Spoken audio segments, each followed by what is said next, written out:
But what it does mean, I hope you took that lightly, inshallah. What it does mean is that Allah subhanahu wa ta'ala chooses. I have absolutely no say in the choice that Allah has made to make me from dust.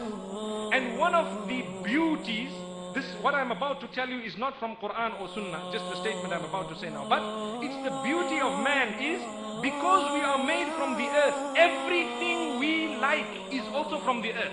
Nothing outside the earth actually benefits us at this moment. So you look at your glasses, look at your hat, look at your clothing. The cotton is from the farm, mashallah. The leather is from the cow or whatever else. And you have the tin is from the mine and so on. All this is from the earth. It's not from outside. And I have said this so many times. Our brains are such that we cannot think about anything from Venus, let alone paradise. I said this yesterday. So that is man. We created from the earth because we were meant to live here for a period of time. So if anyone says it is an insult for a woman to be created from a rib, we will say no, it isn't. And if someone says Islam is wrong, we now have to tell them something else. We have to say, look, from an Islamic point of view, there are ahadith, there are narrations, there is everything. But even the other religions believe the same. Now what are you going to say? Even the other religions believe the same. Now what are you going to say? There is another misconception. That misconception is coming from the Christians. They say that Eve was the one who led Adam to that apple. Islam does not really agree with that. Allah says both of them were guilty of the crime. You don't blame one for the other. I know there was a long time ago when I had read some book, and you read books. Initially we read many books, and sometimes we are impressed by what is said.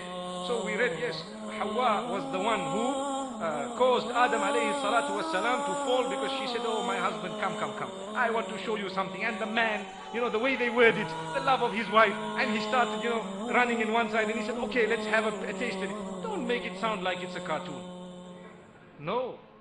Later on I found that knowledge, sometimes you need to admit your fault, and you need to know that I now have purer knowledge than before, subhanallah. Why? Because it is more authenticated. And this is why we should always be looking for that which is authenticated in Islam. If someone says, look brother, this is authenticated, have a peep at it. Take some time to look at it.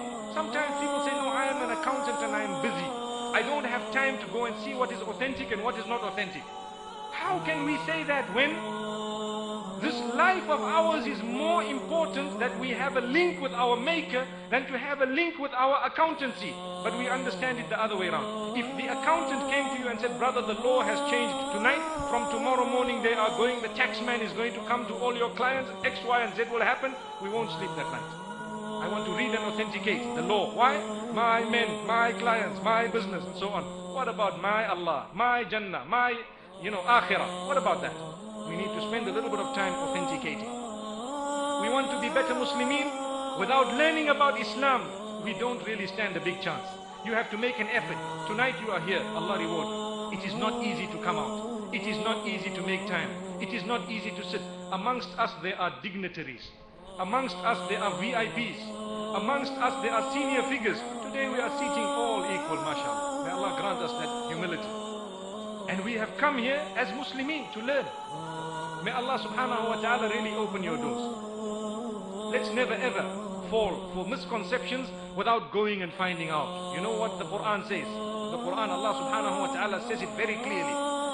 فَاسْأَلُوا أَهْلَ الذِّكْرِ إِن كُنتُمْ لَا تَعْلَمُونَ بِالْبَيِّنَاتِ وَالزُّبُرِ. Ask those who have the knowledge, أهل الذكر, those who know the revelation. Ask those who have sound knowledge. If you do not know the evidences from the revelation, they will show you the evidences from the revelation. So ask. Don't be shy. Someone says, you know what? The Quran has a contradiction. The Quran says in one place that Allah created the heavens and the earth in 6 days, and in another place it says 2 days, and in another place it says 4 days. To be honest with you, go and read it again and read it properly. There is no contradiction, because Allah speaks of creating the heavens and the earth and whatever is between it in 6 days in one place, correct? And in another place He speaks only of the earth. And then he makes mention of 2 days. Then he makes mention of 4 for the rest. 4 plus